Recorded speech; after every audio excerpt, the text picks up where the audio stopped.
bueno, obviamente con ustedes el doctor Jesús Tovar, es un placer tenerlo aquí con nosotros. Gracias, doctor, por la visita, es un honor para nosotros tenerlo aquí. Y pues como también están enterados todos ustedes, la AMESIC es una iniciativa, ¿no?, donde ha trabajado muchísimo el doctor Tovar, y a partir del entusiasmo de ustedes como estudiantes, pues es que se está retomando la colaboración con la Facultad de Economía y Relaciones Internacionales. A mí me gusta reconocerlo porque es cierto y es totalmente válido decirlo, ¿no? Digamos que el surgimiento de esta nueva colaboración con la AMESIC fue por iniciativa de ustedes, y eso me gusta muchísimo. Ahora aquí con Santiago también. Y pues bueno, el doctor Tovar pues viene a charlar con ustedes para todavía motivarlos aún más, ¿no?, de la AMESIC y de los temas relevantes que como administradores públicos y científicos es importante estar en ambos vigentes. Hemos tenido un montón de eventos y todos bastante interesantes, y esto obviamente no será la excepción. Entonces yo hasta aquí me detengo para aprovechar el tiempo sobre todo, y agradecer también la presencia del doctor Rocha, que los estará aquí también acompañando, y por supuesto toda la gestión de Santiago y su equipo que con ustedes ha hecho para que esté aquí el doctor Tovar. Doctor, pues, muchas gracias, director. El escenario es suyo, doctor. Gracias. Me quiero acompañar con él. Pues voy a presentar al doctor. Bienvenido, doctor. Voy a leer una breve síntesis curricular del profesor. El profesor es investigador tiempo completo en el Centro de Investigaciones de Ciencias Sociales y Humanas de la Universidad Autónoma del Estado de México. Profesor de tiempo completo, no, de tiempo parcial en la Universidad, lo voy a pronunciar mal, Radek Králové, la República Checa. Es doctor en Ciencia Política por Flaxo, maestro en Gestión y Política Pública por la Universidad de Chile y licenciado en Sociología por la Pontificia Universidad Católica del Perú. Especialista en democracia, democratizaciones y calidad de la democracia, elecciones y partidos políticos en América Latina, metodología de investigación y diseño de proyectos de tesis. Actualmente es profesor de la Asociación Mexicana de Ciencias Políticas, AMESIC, coordinador general de la Red de Estudios sobre la Calidad de la Democracia en América Latina, miembro de la Junta Directiva de la Asociación Latinoamericana de Investigadores de Campañas Electorales, y es consejero titular en representación del sector social del Consejo Consultivo del Servicio Profesional de Carrera, Secretaría de la Gestión Pública del Gobierno de México. El doctor Jesús Tovar tiene una amplia trayectoria en la investigación. Sus últimos trabajos hablan sobre la calidad de la democracia y más recientemente está colaborando en una investigación sobre la compra de voto de los migrantes. Y bueno, le dejamos el tiempo y escucharemos su intervención. Muchas gracias, doctor. Gracias, doctor. Qué bueno que podemos ver. Gracias. Bueno, pues estoy encantado, estimados amigos, colegas, de estar con ustedes. Gracias a nuestras autoridades, a su director, a su profesor Rocha, gracias por venir por acá. No sé si recuerda, pero alguna vez hemos visto hace algunos años que también fui profesor de acá, del doctorado en desarrollo global, ¿verdad? Desarrollo global, pero ya hace muchos años. Y bueno, AMESIC, ahorita luego hablamos mucho sobre AMESIC. Justamente este año cumple 10 años de existencia. AMESIC es la asociación, el nombre es interesante, plural, de ciencias políticas, no es de ciencia política. Abarca pues todas las otras carreras que tienen que ver con el Estado, que tienen que ver con el poder, administración pública, relaciones internacionales, sociología, yo soy sociólogo de la licenciatura, antropología, historia, derecho, todo está vinculado. El tema central que une, el cemento que une a todas estas materias es el poder. De eso les venía a hablar un poquito al inicio. Entonces, esto abarcó a colegas desde hace 10 años que nos reunimos justamente en Mérida, un 2 de julio del año 2012. Creo que ustedes eran niños aún, ¿no? Y se ha venido realizando todos los años, anualmente, congresos internacionales, que la más importante gama de profesores a nivel internacional los profesores que algunos de ustedes habrán leído como materias principales, han venido como conferencistas magistrales a MESIP. Y este año no es menor, vienen profesores de 6 o 7 países, conferencistas magistrales, y los alumnos de aquella época, y hubo un comité de estudiantes a MESIP al inicio, solo que el problema está, y ojalá que no les ocurra eso, ocurra a Santiago, es que cuando ustedes acaban, luego ya no dejan sucesores, no dejan hijos. Se acaba una generación y ya no se han vinculado con nuevos alumnos. Les ruego que ahora que trabajen unos años en AMESIP, que conozcan colegas en otros estados, que nos encontremos cada año en algún lugar bonito y tengamos una excepcional experiencia académica, vinculen a los chicos que estén en los primeros años, para que ustedes cuando ya salgan, pues y inicien sus carreras profesionales o académicas, dejen un comité de estudiantes. Bueno, luego hablaremos de AMESIP y del Congreso, ya estamos a puertas del Congreso. Y ahora pues les quiero mostrar un poquito del tema que nos vincula, o que les he propuesto traer. Es un tema muy básico, el poder. No sé si leyeron, pero me imagino que habrán visto la famosa serie en el cine, luego en la televisión, luego está en internet, el anillo de Tolkien. ¿Sí han visto esto de, cómo se llama? El Señor de los Anillos, ¿no? The Lord of the Rings, el Señor de los Anillos, ¿no? Y pues había este personaje malformado, enanito, que estaba obsesionado por un anillo, ¿no? ¿Han visto sí, ¿no? Son varios capítulos, ¿no? Es un famoso novelista inglés, Tolkien, ¿no? Y el anillo lo que representa es el poder, ¿no? ¿Se acuerdan? Mi anillo, ¿no? Querido anillo, ¿no? Y buscaba el poder. Y el anillo pues tenía propiedades mágicas. ¿Qué propiedades mágicas tenía? ¿Recuerdan? ¿Te acuerdas? ¿Cuál era la propiedad mágica? ¿Qué pasaba cuando te colocabas el anillo? Se volvía invisible. Y es interesante. De hecho, y esa figura de la invisibilidad es una característica que Platón atribuye al poder. Platón lo identifica con una especie de capa, no con un anillo. Es una persona que se pone una capa, se vuelve invisible. ¿Perdón? O como en Harry Potter. Claro, entonces el tema está, a ver chicos, en vuestras más oscuras fantasías, ¿qué harían con un anillo que los vuelve invisibles? Con una capa que los vuelve invisibles. Entrarían a un banco a robar el dinero, ¿no? Harían cosas que no harían siendo visibles. Ese es uno de los poderes justamente del anillo. Ese es un tema del poder, que tú tienes ciertas facultades que puedes hacer y los demás no te van a ver. Por eso la metáfora no se refleja muy bien explícitamente en la película, pero en la novela sí. El anillo es el poder. Pero además de otra característica, el anillo no solamente vuelve visible, sino te da mucho placer. Mucho placer. Es decir, estás en permanente éxtasis. Y así pues están los políticos, en permanente éxtasis. Cuando mandan, cuando gobiernan, cuando pueden mandar a la chingada a mucha gente, ¿no? Y encima lo aplauden, ¿no? Es el poder. Es decir, te da mucho placer.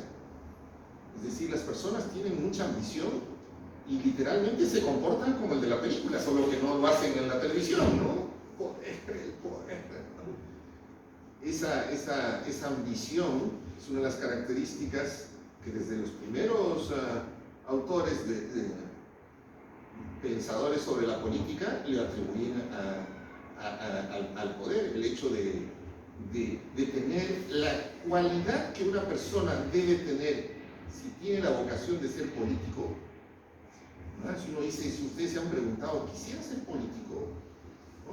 Ustedes han visto que para ser sacerdote, por ejemplo, los curas te dicen que hay una cierta llamado de Dios, ¿no? Que le llaman vocación. ¿No? ¿Te ha llamado Dios? No sé, sí, me ha llamado, se me ha aparecido el sueño, me ha dicho que sea. Bueno, hay un llamado a la política.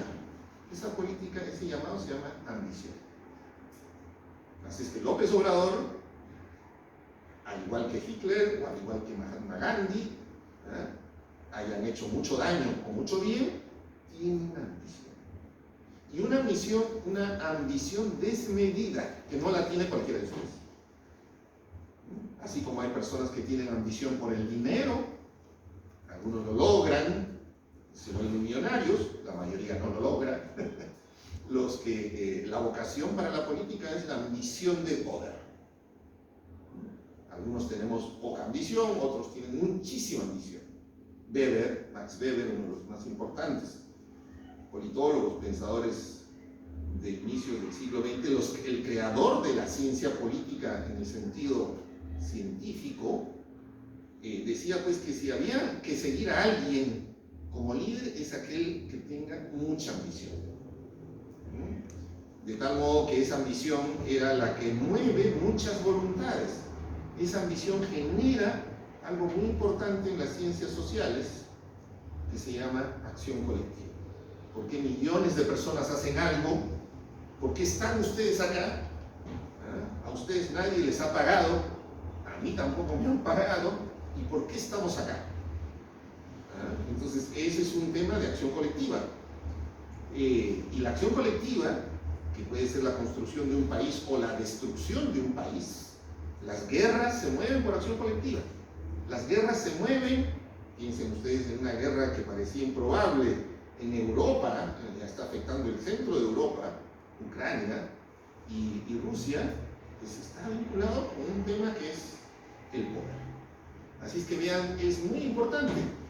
La idea es muy sencilla, estimados amigos, amigas, colegas. El poder existe desde el primer momento en que hay más de una persona. Entonces, usualmente el poder se ha mal identificado a lo largo de los siglos conceptualmente. Se pensaba que el poder era, por ejemplo, un objeto. No sé si ustedes conocen, tú quizás, Rocha, podrías ver un dibujo animado muy antiguo que se llama He-Man. ¿Conocen a He-Man? ¿Sí conoces tú? ¿Qué decía cuando tenía la espada? ¿No? El poder de Grayskull. Es un dibujo animado muy viejo. Dice pero decía al principio, ya tengo el poder, y salían estrellas y rayos, ya tengo el poder. Por el poder de... Entonces se volvía fuerte. Esa es una idea falsa del poder, que el poder es un objeto. Esa es una teoría llamada objetivista. El poder es el dinero, una persona con dinero, una persona con mucho poder. Porque si tú estás solo, o no lo hagas, está bien en el segundo grupo.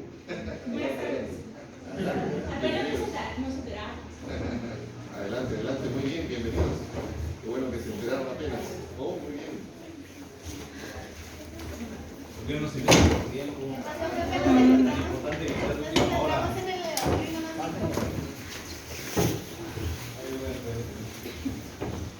Gracias por venir. Ya no está raro subir.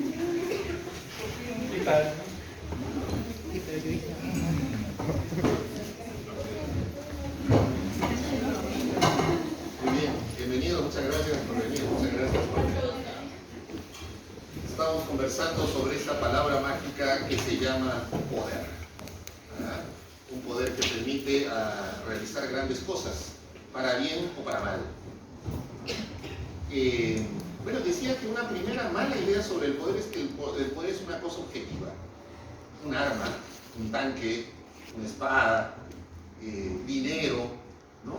Y la primera idea sobre el poder es que es una cosa. Quien tiene esa cosa tiene poder. Desde los primeros tiempos, e incluso hasta el siglo XX, en las teorías comunistas, por ejemplo, Mao Zedong, una variante del marxismo, hablaba sobre el poder de las armas.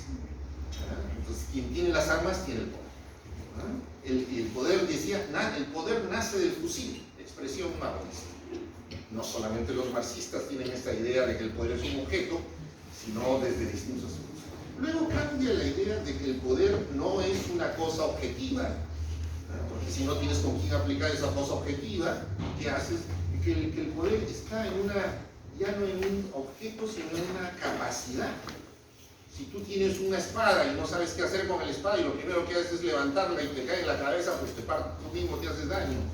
Entonces dices, manejar la espada. Una capacidad de valor, de arte guerrero, o la capacidad de convencer a otros, de hablar bien, o algo que implica ciertos, Weber utilizaba la palabra carisma, que es una palabra de la religión católica, lo que se llama un don extraordinario, ¿no? Hacer aparecer cosas. Imagínense que yo estoy acá, y les digo, miren muchachos, lo tiro esto y se queda en el aire. Todo el mundo se quedaría admirado, ¿no es cierto? Sí, oye, este profesor es milagroso, por algo se llama Jesús. Se queda en el aire, ¿cómo lo hizo? Le decían un don extraordinario.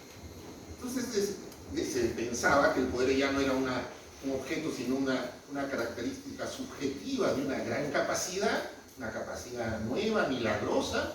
Imagínense la sorpresa de las personas que convivieron en la época de Jesucristo, pues que sanaba a los leprosos o hacía que los ciegos, la gente se quedaba absolutamente admirada. De ahí surge la idea del poder carismático. De hecho, hay una vertiente de la religión católica que se llaman los carismáticos, ¿verdad? Que creen en eso, que creer en Dios te da un don extraordinario. Finalmente, esa capacidad también es criticada. Y al final, si estamos hablando de las teorías contemporáneas del poder, estamos hablando de que el poder, adelante por favor estimado, una más adelante, que es el poder, la siguiente, que el poder no es ni un objeto, ni una capacidad, ni un atributo. El poder es una relación. El poder es una relación. De hecho, lo más importante en las ciencias sociales y ciencias políticas son las relaciones que establecemos en la empresa, en el Estado, y cómo se lleva a cabo esta relación. Y el principal elemento de esas relaciones es el poder de Grayskull. Ya tengo el poder, como decía este personaje.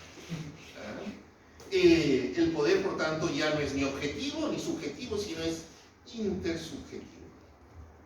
Y desde que aparece más de una persona, de que establece las primeras vinculaciones, estamos hablando pues hace 100.000 años, hay relaciones de poder. La siguiente, por favor. ¿Qué es el poder? Primero, el poder es un instrumental. Los que tienen poder usan ese poder para algo.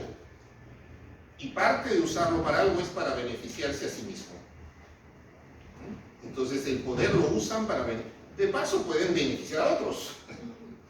Pueden beneficiar a otros, ¿no? O pueden decirles que los benefician, pero en realidad no. Pero sí hay un carácter instrumental. Lo uso para algo. En segundo lugar, el poder no es transitivo. Fíjense, esta propiedad es muy elemental en matemáticas, pero luego los alumnos que tengo en la licenciatura no identifican qué cosa es la propiedad transitiva, que es aritmética.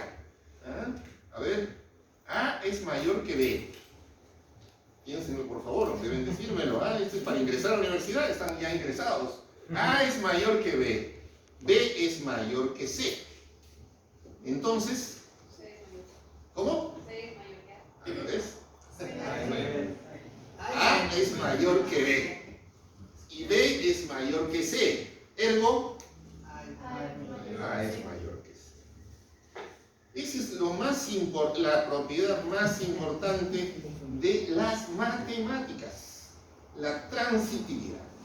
Ahí se establece toda una serie de relaciones complejas que abarcan la aritmética, la geometría, la técnica, etc. Pero hay otras relaciones humanas que no son transitivas. Les voy a decir una, por ejemplo. Todo el universo matemático es transitivo. Si rompes esa propiedad, las matemáticas desaparecen. La lógica matemática que funda otras lógicas desaparece. A ver, si el Pumas le gana al Chivas y el Chivas le gana al Cruz Azul, ¿qué quiere decir? Que el Pumas le va a ganar al Cruz Azul. ¿Y eso es cierto? No. No necesariamente. Fíjense cómo en el fútbol se rompe la propiedad transitiva. Y eso genera un marco de incertidumbre propia de lo importante y apasionante que es el fútbol. Si no, ya uno diría, no, pues ya vimos que uno le ganó al otro, ya sabemos cuál es el resultado. Todos ganarían las apuestas que hay en la quiniela. Otra relación humana que no es transitiva. Si Pedro está enamorado de María y María está enamorado de Juan, ¿quiere decir que Pedro está enamorado de Juan? No necesariamente. No necesariamente. No, hay que decir, no es que no necesariamente. Miren, una relación de sentimientos que no solamente es amor, bueno, hay diversos tipos de amor, pero no se cumple la transitividad. En el poder, como le pongo en clase a mis ejemplos, a ver, Juan, mi alumno, yo tengo un poder sobre ti en clase. ¿Tú tienes un poder sobre tu hermanito menor? Sí, me obedece. ¿Crees que él me obedecerá a mí? No creo que le obedezca. Igual en las relaciones de poder no hay transitividad. Fíjense cómo el poder no puede ser en ese sentido analizado matemáticamente, porque no hay transitividad. ¿Ah?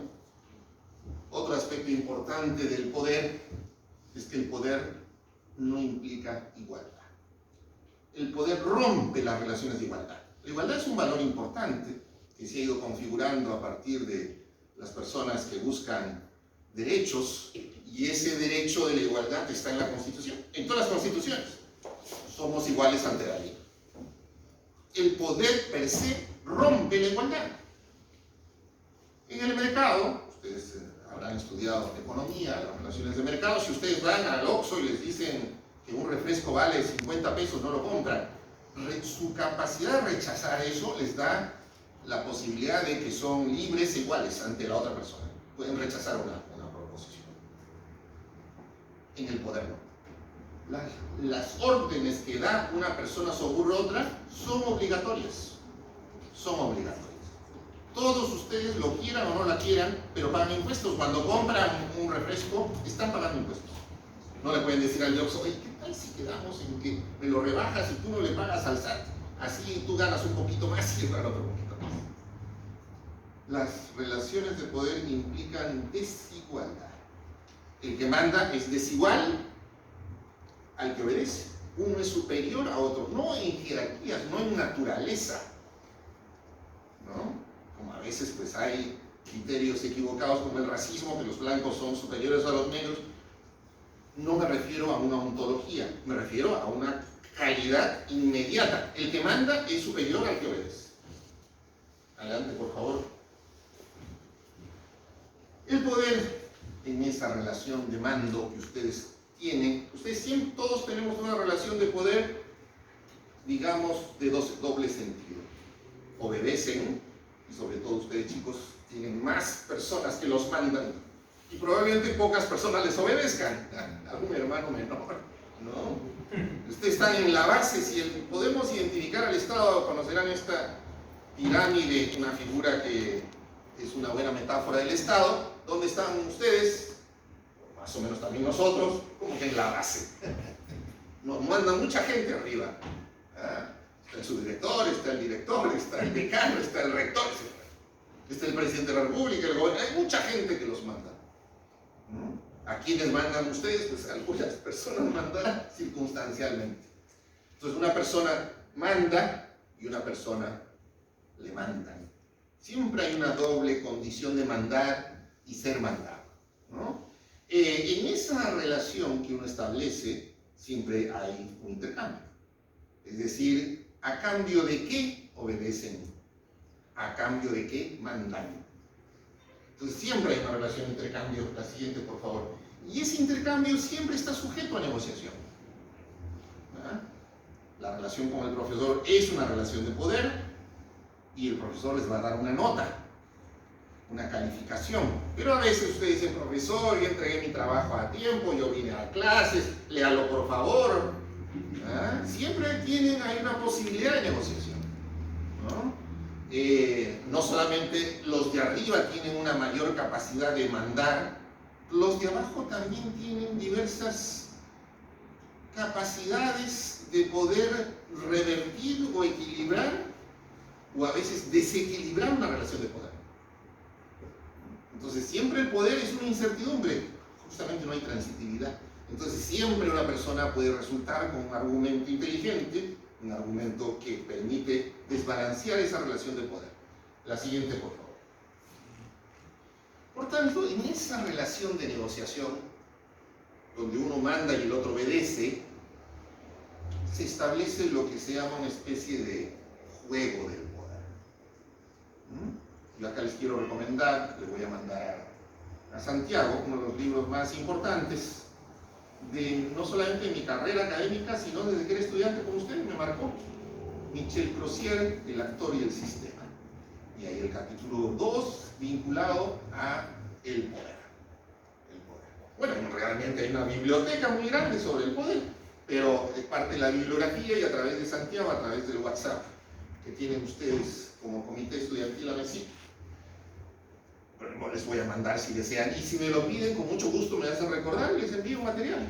La pandemia, entre las pocas cosas buenas que me trajo a mí, es que me dediqué casi de manera viciosa y obsesiva a bajar libros, y así como uno tiene una biblioteca, tengo más de 6.000 libros de ciencia política, ciencias administrativas, ciencias sociales en mi computadora. Así es que en mis clases todos los días la bibliografía la entrego yo directamente vía virtual. ¿En qué consiste ese juego de poder? Y es interesante, ustedes todos están vinculados a temas de poder. Piensen ustedes una relación de poder que también se establece con la pareja, con el novio, con la novia. O con el jefe. Algunos estarán trabajando una práctica social en algún centro laboral. Lo importante del poder es cómo tú reduces la zona, se llama la zona de incertidumbre del otro. Cómo tú te adelantas y sabes qué va a hacer el otro. Esa es la relación más importante en el poder. Entonces, si tú quieres adelantarte al otro, ya sé qué quieres, mi amor, tú quieres hacer tal esto, ¿no? Entonces tú ya te adelantas y ya conseguiste mayor poder. Pero a su vez tú defiendes tu zona de incertidumbres. Tú no sepas qué quiere, tú no sepas qué vas a hacer. Que el otro no sepa qué vas a hacer. Es ampliar tu zona de incertidumbre. Piensen ustedes en, no sé si conocen el juego del ajedrez. Conocen, ¿verdad? Pero algunos lo conocen de nombre, pero algunos lo practican o saben. ¿Quién es el mejor jugador de ajedrez? No la pieza. El mejor jugador. ¿Cuál es la habilidad del mejor jugador de ajedrez? ¿Perdón? ¿Pero qué piensas a futuro? ¿Me voy a graduar yo? ¿O qué? ¿Y los movimientos futuros de quién? Claro, es fácil ver los movimientos del futuro. Tú en la primera jugada puedes tú imaginar cuántas jugadas puede hacer el otro. Cuando uno ha empezado el ajedrez, son aproximadamente unas 12 jugadas que puede hacer. A la primera, cuando uno no movió nada, entonces 12 jugadas. A ver cuál escoge. Cuando hace una jugada y tú haces la otra, ya esa jugada se duplica. Son 30 o 40 a la siguiente vez. Cuando el juego está en pleno desarrollo, hay 300 o 400 posibilidades. Entonces, ¿qué va a hacer la otra persona? Los jugadores de ajedrez logran adelantarse 3, 4, 5 veces a la otra persona. Eso significa que están manejando variables de entre 700 a 800 jugadas. Por eso pegaron rápidamente. ¿Por qué? Porque saben qué vas a hacer tú. Saben qué vas a hacer. Ese es el manejo de la zona de incertidumbre del otro. Reducir la zona de incertidumbre del otro, saber qué va a hacer. Por eso, ¿y cómo se logra saber qué va a hacer? Preguntándole. ¿Qué quiere? ¿Cuáles son sus preferencias? ¿Qué le gusta hacer? Un político, no sé si han tenido contacto con un político, lo que hace es preguntarte, ¿tú de dónde vienes? ¿Qué te gusta hacer? ¿Cuándo vas a graduar? ¿En qué te gusta trabajar? Él te reduce la zona de incertidumbre. Prácticamente tú no tienes tiempo para preguntarle a él. Él te pregunta a ti, él te saca la información. Y otro juego importante, todos los juegos de azar se maneja estas variables de juegos de poder. Son instrumentales, se gana dinero, el póker, por ejemplo. En el póker tratas de adelantarte a la otra persona viendo su cara. Si sonríe, si arquea los ojos, si hace algún sonido. Todo indica algo de ti. Por eso se dice, no sé si conocen la expresión en inglés, poker face, cara de póker. ¿Qué significa cara de póker? No dar, y es una habilidad, no mostrar nada. Miras así, miras, nada. Porque cualquier gesto que tú haces le vas a dar algo al otro para interpretar. Incluso tú dices, voy a sonreír para que crea que yo tengo buenas cartas, ¿no? Y en realidad tengo malas cartas. El otro está pensando eso. Me va a sonreír porque cree. No, ahora lo voy a engañar, voy a sonreír para que crea que tengo buenas cartas. En realidad él va a pensar que tengo malas cartas, pero en realidad yo tengo buenas cartas. Lo mismo está pensando el otro. Entonces, antes que él te adivine los gestos que tú quieres engañarlo, lo mejor es no dar ningún gesto. Face, poker face, cara de póker. La última, por favor. Bueno, otro tema importante del poder es el uso del tiempo, ¿no? El timing. Uno de los grandes maestros en el uso del poder en el tiempo es López Obrador. Las mañaneras de las 6 de la mañana. Pone la agenda. Él dice, voy a hacer esto, voy a hacer lo otro. Entonces, todo el día se va a hablar de lo que él ha dicho. La iniciativa del poder. En realidad, podríamos hablar, de hecho, hay toda una clase, no más que una clase, todo un curso dedicado al poder. Esta es una perspectiva de poder que se llama perspectiva estratégica. Es decir, que parte del individuo, también se llama elección racional. No sé si han escuchado la expresión, la teoría del rational choice. Bueno, esto forma parte de esa teoría. Ahora le voy a mostrar el poder desde otra perspectiva, ya no desde el individuo, desde su razonamiento estratégico, quiero ganar, sino una teoría opuesta, que es una teoría llamada sistémica. La siguiente, por favor. La siguiente, por favor. Vamos a entender el poder ya no desde la ambición, desde las habilidades para adelantarse al otro, desde los juegos estratégicos para ganar poder, sino desde otra dimensión específica. Y vamos a distinguir 3 dimensiones de poder en esta teoría llamada de sistemas: lo político, la política y las políticas. ¿Qué es lo político? Lo político son todos los fundamentos teóricos, ideológicos, mentales que justifican el poder. Estamos hablando de ideologías, de teorías. A ver qué ideologías hay. El comunismo, el marxismo, el socialismo, el liberalismo, el anarquismo, etc. En el fondo, toda teoría dice que es bueno y que es malo. Hacer esto es bueno, hacer esto es malo. Eso es lo que dice López Obrador todas las mañanas. Esto es bueno y esto es malo. Lo político es establecer lo que se llama la ética del poder. Y la ética no está establecida, es decir, no hay nada bueno per se, no hay nada malo per se. Tú dices lo que es bueno y tú dices lo que es malo. Por tanto, los que hacen algo bueno son los buenos. Y los que hacen algo contrario a lo que tú dices son los malos. Es una justificación teórica. Lo político es la justificación. La política, fíjense, la política es la arena del poder. Es la lucha por el poder, lo que hablaba hace un momento. Pero esa arena del poder, hablando en términos mexicanos, hablando en términos democráticos, hablando en términos estatales, son las elecciones. A veces en países no hay elecciones, hay dictaduras, pero también hay una arena del poder. Hay una lucha por el poder. La política es el ejercicio cotidiano, práctico, empírico del poder, de ganar y de mantener el poder. Y tercero son las políticas. Nuestra carrera, estimados chicos y chicas, son las políticas. Es decir, alguien llega al poder, el presidente, el gobernador, y tiene personas que ejecutan las decisiones que se toman. Esas son las políticas. Por eso decía que vuestra especialidad se enmarca más en las políticas. Son los que tienen las habilidades para ejecutar una decisión. Making policy. Making policy decision. Es decir, es ejecutar las decisiones.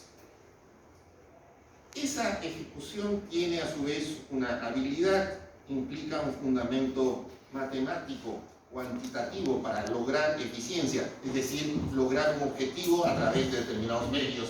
Eso es las políticas, la toma de decisiones.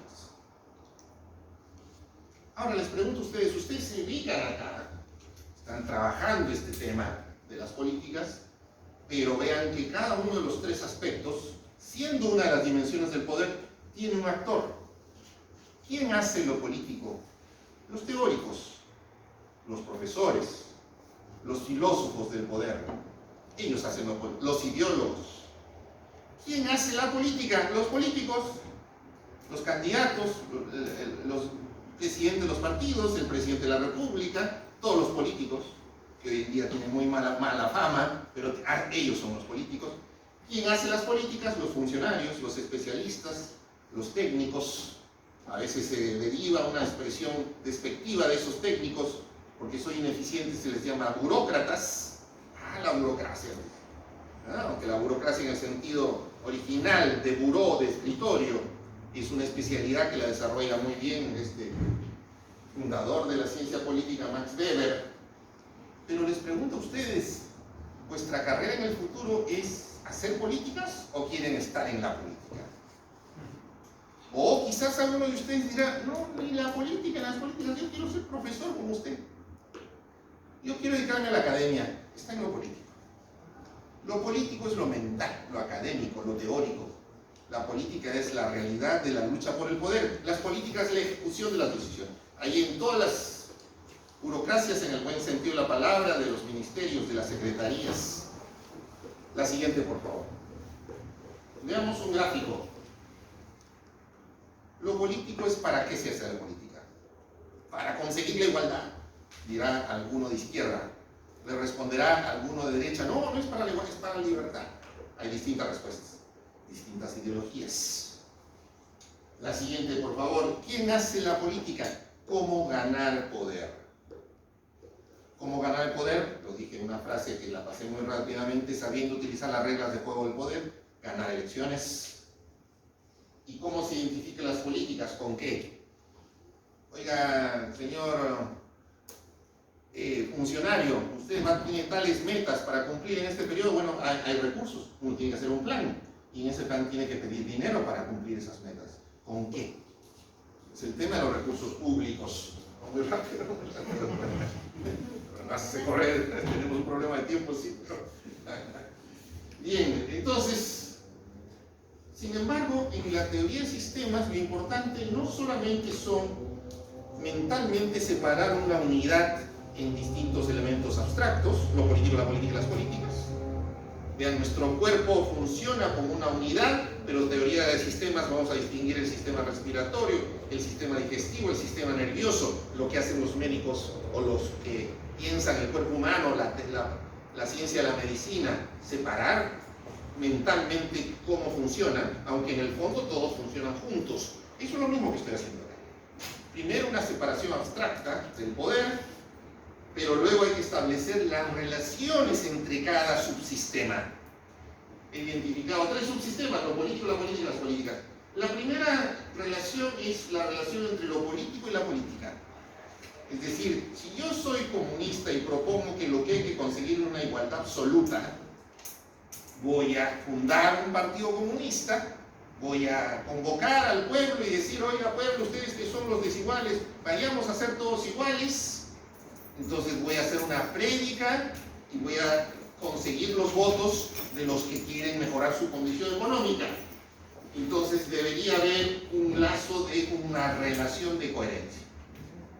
¿Qué pasa si yo soy comunista y digo, y me presento bajo las banderas del Partido de Acción Nacional? Oiga, pero ¿qué raro? Usted no dice, sí, yo soy comunista, pero está en el PAN. Bueno, sí, no, es medio incoherente la cosa, ¿no? De hecho, hay muchas incoherencias en la política. ¿Y dónde se establece cuál es lo que vincula lo político a la política? La ideología. La ideología es un conjunto de ideas más o menos organizada con una jerarquía de valores. ¿Qué es lo que vincula la política con las políticas? Ahí sí. Una más, por favor, la eficacia. El político, el que ha ganado las elecciones, le dice a sus funcionarios: señores, yo he prometido que vamos a incrementar los bonos a las amas de casa, vamos a hacer lo que en mi estado se llamaba la tarjeta rosa. ¿Cómo se llama esto de crédito? Estas tarjetitas, para ponerles en el banco, no sé, 1,000 pesos a cada ama de casa. Bueno, yo le he prometido eso, por favor háganlo. Y la gente empieza a hacer, ¿no? Pide recursos, hace un plan, que eso es la tarea de ustedes, pero luego no logran hacer eso, entonces es ineficaz. O si logran hacer eso, es la eficacia. ¿Qué es lo que vincula la política y las políticas? Las decisiones. Es el campo de las decisiones. ¿Cuál es la relación entre lo político y las políticas? Finalmente, si lo que hizo el funcionario del menor nivel se condice con lo que prometió la ideología del presidente o del candidato que ganó las elecciones. Y eso se ve en los resultados. Y si lo logran, va a tener legitimidad. Es decir, la gente va a volver a votar. Porque cumplió lo que dijo. Miren esas relaciones: coherencia, eficacia y legitimidad. De hecho, ese es el título de la conferencia de hoy. Una práctica política para ser coherente, para ser eficaz y para ser legítimo. La siguiente, por favor, vamos a correr y con esto vamos a terminar. Sin embargo, hay un punto en común al medio. Vean que las relaciones implican los aspectos en común. De hecho, en las primeras matemáticas hay este juego, teoría de conjuntos. No sé si han hecho teoría de conjuntos en la escuela. Nosotros sí hacemos teoría de conjuntos, ¿o no? Creo que en las escuelas nuevas no hay esa parte de la matemática, la teoría de conjuntos. ¿Qué es lo que se ve al mero medio? Que reúne a los tres. Yo le he puesto un término que saco de astronomía, una de mis pasiones también, que le llamo el horizonte de eventos. ¿Qué es el horizonte de eventos? Los hechos de la realidad, la coyuntura. En una coyuntura cualquiera, en un hecho cualquiera, día a día, hoy día han habido coyunturas importantes, hechos importantes, hoy día ha habido horizonte de eventos en la política. En un evento cualquiera está lo político, está la política y están las políticas. De hecho, un ejercicio que doy en clase en el examen final es que cada uno escoja un evento y distinga qué es lo político de ese evento, qué es la política de ese evento y qué es las políticas de ese evento. El horizonte de eventos. Y la última, y con eso terminamos, aunque en realidad este es para características de la política, uno. Miren, en inglés, cada una de estas dimensiones tiene su palabra. Lo político es, adelante, político. Lo teórico. La política es politics. La lucha por el poder, la arena, las elecciones, los partidos. Lo que hace López Obrador cada mañana, lo que le responde la oposición cuando termina de hablar, eso es politics. Y las políticas, lo que ustedes van a hacer es policies. Y muchas políticas públicas, política pública de educación, de salud, de seguridad, de control, regulación alimentaria. Hay no menos de 30 o 40 políticas que el Estado hace, que las autoridades implementan, y para la cual hay funcionarios especialistas en cada una de esas políticas. La siguiente, por favor.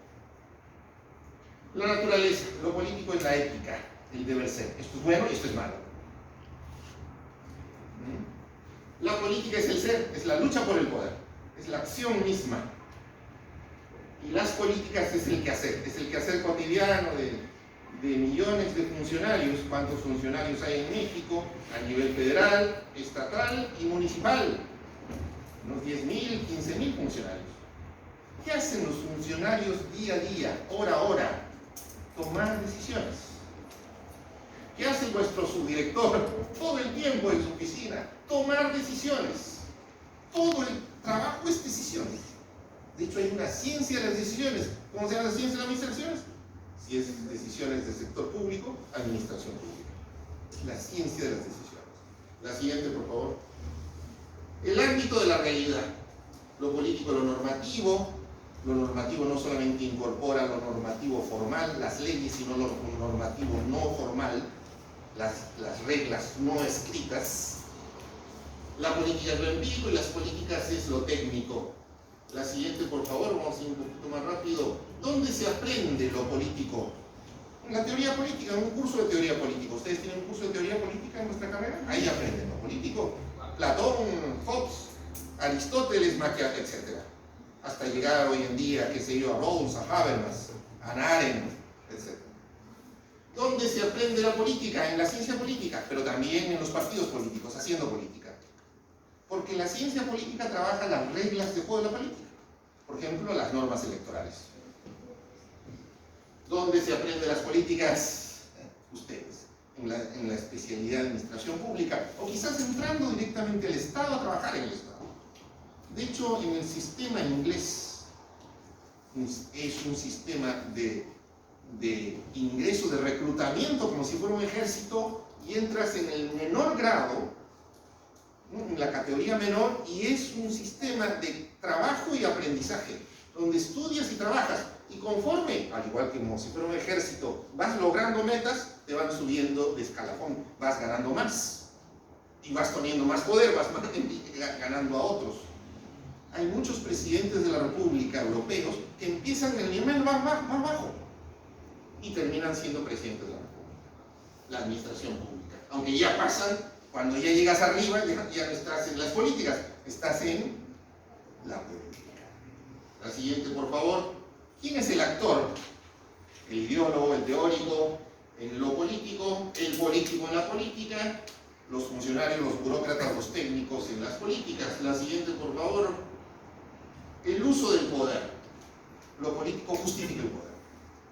Para hacer esto o aquello, para hacer la paz o hacer la guerra. Putin, antes de empezar el ataque a Ucrania, primero tuvo que trabajar lo político. Luego de hacer una campaña en lo político, llamada el nacionalismo, el orgullo de ser ruso, fuimos un imperio, luego abarcamos con casi toda Europa en un determinado periodo, etcétera, etcétera. Luego digo, entonces qué orgullosos somos ser rusos. Fíjense, somos rusos, pero nos están quitando territorio de Occidente. Vamos a recuperar el territorio. Sí, vamos a recuperar el territorio. Bueno, y se fijaron, lamentablemente para los ucranianos, en Ucrania es rusa, hay que recuperar Ucrania. La política es competencia por el poder, la lucha misma. En las políticas es el ejercicio del poder. Ya cuando estás en la política, tomas decisiones, ejecutas. Tomas decisiones. La siguiente, y la acabamos prácticamente. ¿Cuáles son las habilidades? ¿Quiere alguien dedicarse a lo político?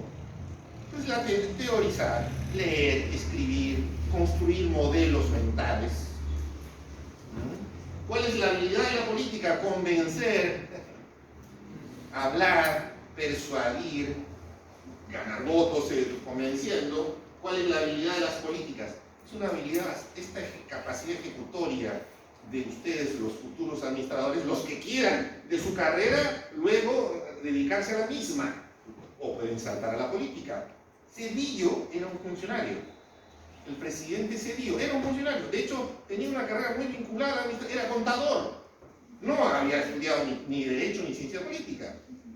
Por una circunstancia, el asesinato de su jefe, pasa de ser un funcionario a ser el presidente de la República. Primero el candidato y luego. ¿Cuál es la habilidad? Una habilidad matemática, chicos. Ustedes, si no manejan matemáticas, economía, microeconomía, estadística, demografía, no van a ser buenos técnicos. Así uno puede decir, entonces me paso a la política. ¿Por qué te pasaste a la política?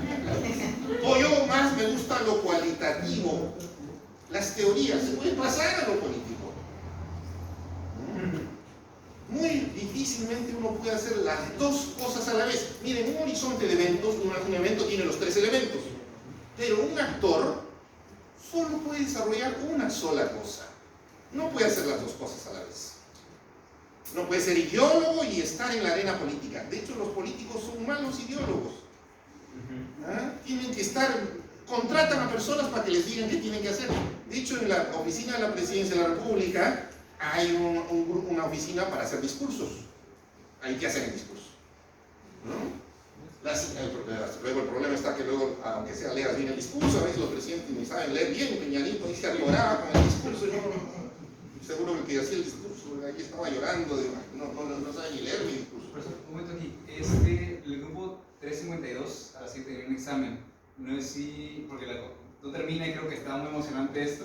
No, mira, pero se están tomando notas, se están grabando. Entonces, los que van a hacer el examen pueden salir al examen. Seguramente el doctor Tobar nos va a compartir sus. Sí, está. Digo, para que las demás auditores no se pierdan la interesante charla, Claro. pues el 352 puede recuperar los temas con las notas y las grabaciones. Igual estamos grabando la sesión. Sí, ya que el examen, le ganas.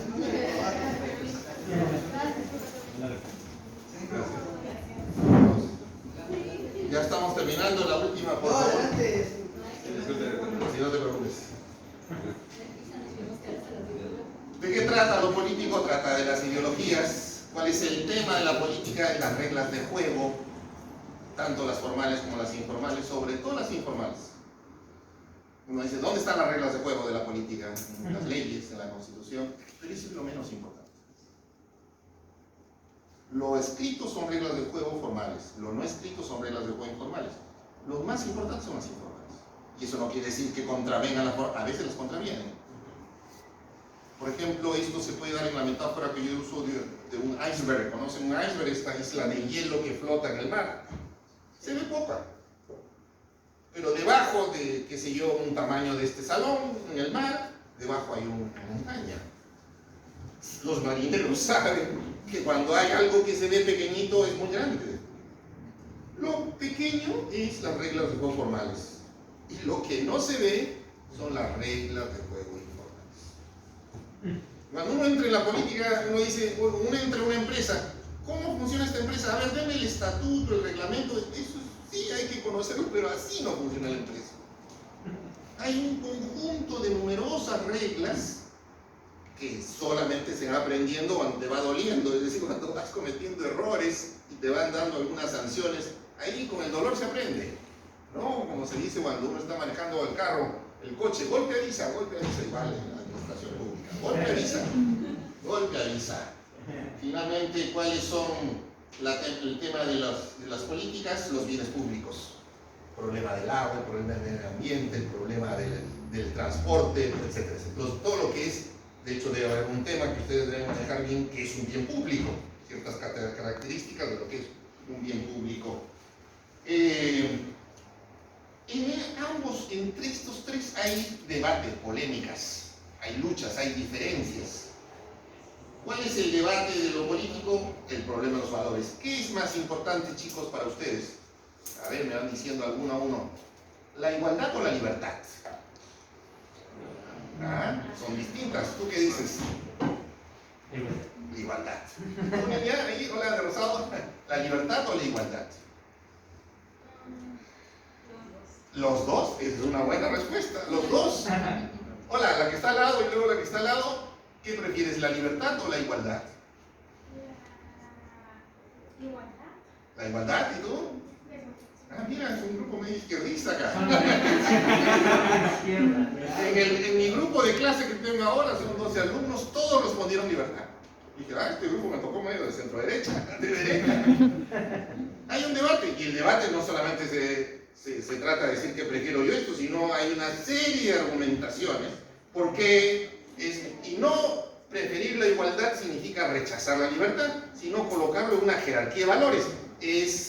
Sobre encima de la libertad está la igualdad, o al revés. Pero es que también ahí entran las diferentes definiciones de esos dos conceptos. Claro, muy bien. Por ejemplo, la libertad no es sencilla definirla. ¿Qué cosa es la libertad? Pues, una definición es hacer lo que me da la gana. Ese es un concepto de libertad. Se llama libertad negativa. Es decir, no quiero obstáculos para que yo haga algo. No quiero obstáculos, por eso es libertad negativa. Pero esa es la libertad de los últimos 6 o 7 siglos, no, 3 o 4 siglos, libertad negativa. Pero hace 25 siglos, en la Grecia de la polis, Aristóteles, la libertad era diferente. No era hacer lo que tú quieres, sino era hacer lo que tienes que hacer. Ese le llaman la libertad positiva. De hecho, hay bonitos textos que le llama la libertad de los antiguos, libertad positiva, y la libertad de los modernos, libertad negativa. Pero una respuesta tuya es muy buena, perdón, la que tú dijiste. Hay personas que responden, los dos están en mi sistema de valores en el mismo nivel, no hay debate. Pero para otros sí, hay una jerarquía. Para los liberales, desde Locke hasta Milton Friedman, la libertad es más importante. Y para otros, la igualdad es más importante que la libertad. Si hay un debate, hay un debate de valores. La libertad es un valor. En la política, el debate es el poder. Lo que yo tengo poder, tú dejas de tenerlo. Y el debate en las políticas es el debate de recursos. Oiga, jefe, usted me dice que era tal tema, que cumple tales metas y no me da los recursos. Y le da recursos al otro departamento que se supone no es el departamento que... Bueno, todo el debate de una oficina es por dinero, por recursos para lograr las metas que tú tienes. Oiga, jefe, yo tengo 2 personas que me ayudan y quiere que llegue a todo el estado. Tenemos que contratar mínimo a esto, poner tal cantidad de recursos. Es un debate de dinero, de recursos. Y la última, lo político se ve a nivel del Estado. La política se ve a nivel del gobierno o gobiernos. Y las políticas se ve a nivel de lo que está en toda la plana administrativa, la burocracia. Creo que hay una última más y eso sí terminamos. A veces uno sobredimensiona su nivel. Uno dice, miren, acá lo importante es la ideología, y eso muchas veces se discute con una taza de café. Hace 30 años, cuando participaba en la política, más bien era de lo político, ahí paramos en los cafés discutiendo ahí con los amigos sobre cómo construir un mundo mejor. Y bueno, nos íbamos a dormir en la casa tarde, ¿no? Después de algunos traguitos, ¿no? Contentos, ¿no? Ya, he construido el mundo. Ya cambié el mundo. Ya cambié el mundo. Eso se llama idealismo, cuando tú crees que lo único que haces es lo más importante. Por otro lado, el que hace la política ven y dice, mire, lo teórico no interesa. Ya las ideologías se han acabado. Lo que interesa es el poder. ¿Y cómo lo justificas? El poder por el poder. ¿Qué es eso? Yo quiero poder y se acabó. Hago todo lo que sea necesario para conseguir poder. Estamos hablando sí de los políticos actuales. Y eso se llama pragmatismo.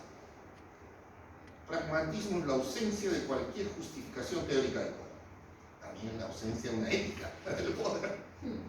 Es decir, yo hago cualquier cosa, incluyendo las malas, para conseguir poder. ¿Y por qué? Porque quiero poder, ¿no me entiendes?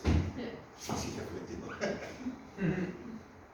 Por otro lado, a veces los colegas que son expertos en vuestras áreas dicen, ni el teórico ahí que está ahí simplemente vive en las nubes, ni mi jefe, el que ganó las elecciones, el que toma las decisiones soy yo. Yo soy el que hago los programas. Yo soy el que tengo mi doctorado y tengo mi máster en Estados Unidos. Yo soy el que tomo, el que cambio la realidad de la gente, ¿no? Los tecnócratas. De hecho, en los últimos años, desde el presidente justamente Cedillo en adelante, se envió incorporación a las secretarías de chicos jóvenes como ustedes que habían acabado sus doctorados, que venían, ¿no?, con habilidades matemáticas, con habilidades en evaluación. Ahora veo un congreso de evaluación, pero el tema es decir, esto es lo único que me interesa, lo demás me interesa. Y era una lucha de poder. Ellos decían, yo soy el que tomo las decisiones día a día, mi jefe ni se entera. Yo soy el que hago todos los programas. Yo soy el que, moviendo un numerito, transformo muchas vidas con la aplicación de mis programas sociales. Bueno, chicos, en realidad hay mucho más, pero ahí no lo dejamos. Quizá continuemos en alguna otra oportunidad. De hecho, tenía un ejemplo de cómo se aplica esto a la 4T. Pero, esa parte, digo. bueno, primero aplico esta teoría a todo un periodo de la política que se llama neoliberalismo, desde el año 90 más o menos hasta la actualidad. Pero siguen adelante, por favor. La siguiente, por favor. Luego lo aplico a la 4T. O sea, la idea de una teoría es que se debe saber aplicar a un hecho concreto, si no, no sirve. Yo les digo a mis alumnos, primero les hago una pregunta tramposa. ¿Esta teoría cuál? ¿La X es verdadera o falsa? Ah, falsa, verdadera. Las teorías no son ni falsas ni verdaderas. Son instrumentales. Deben servir para interpretar realidades. Si no te sirven para interpretar realidades, no es que sea falsa, no sirve, sirve. Useful, es decir, ¿sirve o no sirve? Useful o useless. Veamos rápidamente qué es la 4T. Interesante la idea como una ideología. ¿Dónde se ubican las ideologías? ¿En lo político, la política o las políticas? Lo político. En lo político. Lo interesante de una ideología es cómo logra reducirse a 2 letras. Una ideología, para ser eficaz, entre muchas otras cosas, tiene que ser muy sencilla, debe ser entendible. Puede tener mucha elucubración detrás, pero debe ser muy entendible. Y muy resumible, tan resumida, y por eso es muy buena ideología en el sentido de aplicabilidad, que se reduce a 2 letras. 4T. La siguiente, por favor. La idea de la 4T pues, es que es una ideología basada en la historia, que México ha tenido grandes momentos. Esos grandes momentos han sido los momentos de transformación, no los momentos de estabilidad. Y si no los cambios, ahí está el verdadero México. El primer cambio es la independencia, el segundo cambio es la guerra entre liberales y conservadores, donde los liberales eran los buenos y los conservadores los malos. El tercer gran momento es la Revolución Mexicana, y el cuarto momento soy yo. Diría, ¿no? El tercer Reich. El cuarto. Sí, efectivamente, el tercer Reich de Hitler tenía esa misma fundamentación histórica. Alemania tuvo 2 grandes momentos imperiales. Había que recuperar ese momento imperial. Yo vengo a recuperar ese momento imperial, ¿no? Bueno, pero esa teoría además no es que solamente sea la historia, sino son los personajes de la historia, ¿no? Hidalgo, Morelos, Juárez, Villa, Zapata, y yo. O sea, esta teoría 4T la historia se encarna en personas. La historia no es procesos, no estructuras. Otras teorías conciben la historia como estructuras, otros como mentalidades. Esta historia es personalizada. La siguiente, por favor. Bueno, esa persona debe asumir el poder para lograr la transformación de México. La siguiente, por favor. Bueno, los que no están de acuerdo con esto, pues son los enemigos. Yo ya dije cuál es lo bueno. ¿Qué es lo bueno? Los cambios de México. Por tanto, los que no quieran cambiar México son malos. Entonces, ustedes son malos. El que no quiera, acá uno puede decir, pero señor, yo no estoy ni de acuerdo con transformar, ni de acuerdo con mantener.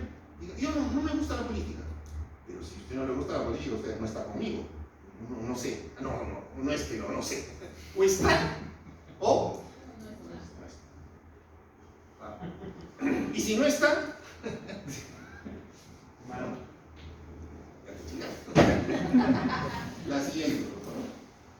La paradoja. Acá hay una interesante paradoja, estoy resumiendo, esta es una parte de un capítulo que termina. La paradoja es que, siendo muy crítico del modelo anterior, siempre es importante decir que los momentos no de cambio, de estabilidad, han sido malos. El momento de estabilidad que hemos tenido del neoliberalismo es malo, ¿no? Pero lo curioso es que en economía, muy rigurosamente, citando a varios autores y varias cifras, la política económica de López Obrador es íntegramente neoliberal. Mantener los equilibrios macroeconómicos, mantener la estabilidad de la moneda, no producir, etc. Los que saben de macro dicen, ¿esto es neoliberalismo puro? Sí, es neoliberalismo. Por tanto, los recursos para sus programas sociales de la nueva transformación no van a salir imprimiendo dinero, porque eso es antiliberal. Salen de otros programas. ¿Y de dónde salen? De las universidades. Con así gastan muchos sectores. Les di mucho. Hay que reducir el presupuesto. De todos los otros programas, o sea, no se hace la transformación imprimiendo dinero, sino haciendo un traslado de recursos. ¿Se acuerdan las políticas públicas? ¿Dónde está la disputa? Los recursos. Hay que pasar de acá, como se diría, esa frase, no sé si la conocen, hay que desvestir un santo para vestir otro santo. La siguiente, por favor. El balance es contradictorio, ¿no? Hay coherencia, hay una ideología, la 4T, lo político, ¿no? Eso político se ha construido como un partido, Morena, construyó un programa de gobierno basado en la ideología, redistribución social, y eso luego se trata de aplicar, y ahora lo vamos a ver en los círculos, en las políticas, cuando se ganó. Ganaron todo, como se decía antiguamente, carro completo. Presidencia, Congreso, Senado, diputados, ahora por los gobiernos estatales. El próximo año viene la elección en mi estado, en el Estado de México, y luego en Coahuila, los dos grandes pilares del priismo. Y el priismo ya está prácticamente muerto, ¿no? Su muerte se ve en los baches de mi ciudad, de Toluca, ¿no? Yo sus baches porque dentro de un bache hay otro bache. ya abandonaron la arena. La siguiente, por favor. A ver, veamos el gráfico. Y no son la relación, ¿se acuerdan que los tres círculos están como iguales? ¿No? Bueno, acá lo político se ha comido todo eso. Lo político son muy grandes las políticas deberían ser más chicas. Sí, muy bien, debe estar mucho más chica. Inclusive yo creo que tengo que modificar un poquito más separada, porque acá hay una incoherencia. Acá se propone redistribución, pero la política económica es estrictamente neoliberal, al más estilo de fines del siglo pasado, ¿no? Ahora, hay coherencia en la relación entre lo político y la política, hay coherencia, y la gente ve la coherencia, ¿no? La 4T es Morena, ¿no? Y Morena es el discurso transformador y de políticas sociales, redistributivo, ¿no? ¿Qué cosa era Peña Nieto? Y era de mi estado, ¿no? ¿Cuál es la palabra? Bonito. Algunas mujeres decían, no es tan bonito. Pero fíjense, no había ningún atributo de Peña Nieto, ¿no? Bonito. Y lo aprovecharon eso en el marketing electoral, ¿no? Bonito, así el príncipe se casa con una princesa, ¿no? La actriz, Paloma creo que era el nombre. Como la gaviota, ¿no? Hijitos, al final fue un contrato de 5 años y al final ya se terminaron odiando y se acabó el contrato. Adiós, adiós. Se separaron, fue todo un circo montado, ¿no? Creo que hay una película sobre eso. Sí, hay una película. Acá hay coherencia. Y sin embargo, pues, el problema está en la legitimidad. Perdón, en la eficacia. La política debe traducirse en resultados. Estamos viviendo uno de los momentos más difíciles, no se está viendo en la parte de prensa con la suficiente claridad de la crisis económica que estamos ya viviendo y se va a profundizar. Que tiene dos características contrarias que no se presentan en una sola crisis económica. Muy rara vez se presentan juntas, o una u otra. Hay dos tipos de crisis económica. Crisis productiva, llamada recesión. O el otro tipo de crisis es inflación. ¿Qué pasa cuando unimos los dos demonios? Estagflación. Ahora estamos viviendo estagflación. Todavía no con indicadores. Hemos crecido al 2%, el próximo año se proyecta a 1%. Se proyectó a 2.5, hemos crecido a 2.1. El próximo año se proyecta a 1, se puede crecer a 0.5. Y hay inflación todos los días. Entonces, hay un problema de eficacia. No se está consiguiendo el dinero para hacer la refinería, el tren, y las obras que quiere López Obrador. ¿Cuál es el resultado de todo eso? Pero se mantiene la legitimidad. O sea, ha bajado, sin embargo, pues mantiene como unitario su bloque electoral, y como ese mantener unitario le permite ganar a los otros partidos que siguen estando desprestigiados. Una cosa importante de esta 4T es que es un partido que tiene lo político. La derecha, la oposición, ni siquiera podríamos decir si es derecha o izquierda, no tiene ningún discurso. Es tan claro el discurso que se ha reducido en 2 letras que cualquier persona en México identifica que es la 4T. El asunto es, ¿qué dice la derecha? ¿O qué dice la oposición? Bueno, dice algunas cosas, dice que López Obrador es autoritario, que dice que López Obrador no ha logrado combatir algunos aspectos de las políticas como la seguridad, el tema económico está trastabillando, pero no es fácil identificar un discurso claro de la oposición. Al no tener un discurso claro de la oposición, no tiene algo llamado lo político. Y si no tienes lo político, no tienes lo fundamental. No tienes discurso. No tienes discurso. Ahora, que tener algo que dicen, pero el discurso, cuando dice cuando digo no tengo discurso, es que no tienen discurso que las personas puedan reproducir en su mente todos los días. O sea, un discurso que se traslade al sector social, al sector electoral. Esto produce dos grandes problemas. Hemos visto el fenómeno anterior, el fenómeno del neoliberalismo, que también es analizado con este tema de teoría de sistemas, politización. Hoy en día la sociedad mexicana está muy politizada. Es una diferencia muy grande, chicos, de lo que antes que ustedes nacieran. México se despolitizó, se apolitizó. O sea, la política, ¿qué decía un papá a sus hijos? No te metas en política. Trabaja, estudia. ¿Ah? O si tú le decías, papá, quiero ser político, ¿no? Hace 10, 20 años el papá decía, oye, ¿qué he hecho mal? ¿Qué he hecho mal? ¿Qué hice mal con mi hijo? No, hijo, trabaja. Dedícate a tu carrera de administración pública, luego ahí consigues un trabajo en una secretaría, ahí te compras tu casita, te casas, tu carrito, te ayudo, ¿no? Pero no te metas, puedes perder tiempo. Además son ladrones, son corruptos. ¿No? Entonces se despolitizó. No, ahora lo contrario. México se ha politizado. Pero esa politización tiene una característica, se ha polarizado. Decían que en Argentina hay dos tipos de política, no derecha e izquierda, no los partidos, o eres peronista o eres antiperonista.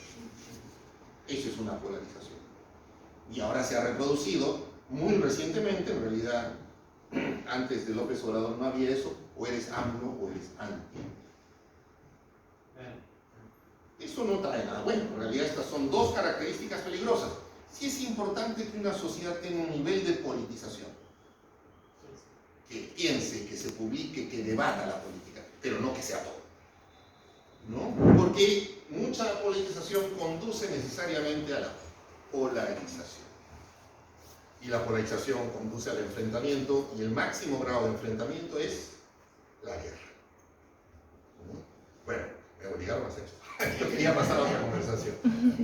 Bueno, doctor, Perdón por la... No se preocupe.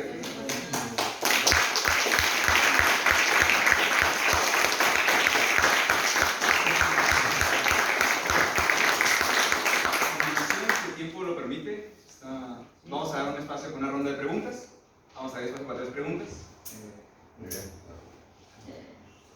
Mi pregunta era que hace rato dijo algo así como que los ideólogos no podían, o sea, su único rol era ser ideólogo, ¿no? Pero en todo caso de que quiera ser un técnico, ¿qué es lo que necesita un ideólogo para volverse un técnico? Interesante. ¿O es imposible? Perdón, dime, ¿otra vez? ¿O es imposible? ¿Qué? Que Repítelo, por favor. un ideólogo aspire a ser también técnico.